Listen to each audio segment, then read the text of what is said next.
پذیرش به معنی قبول کردن و رها کردن. خودتو بسپاری به هر راهی که یونیورس میبرتت. بودن توی همین لحظه‌ای که هستی دیگه. داشتن آغوش باز برای چیزی که هست، کامل باشه یا نباشه.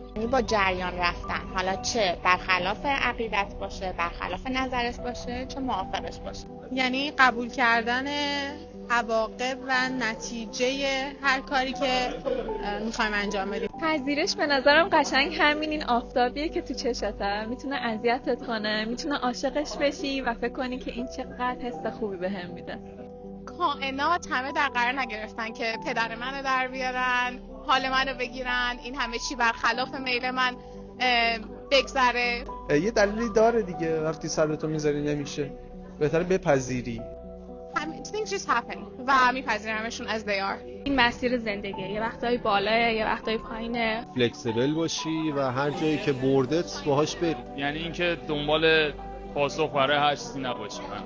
بپذیرید چیزایی رو که از کنترل شما خارجه، ازش گذر کنیم که بتونیم به چیزای بهتر برسیم و این مسیر زندگی ماست.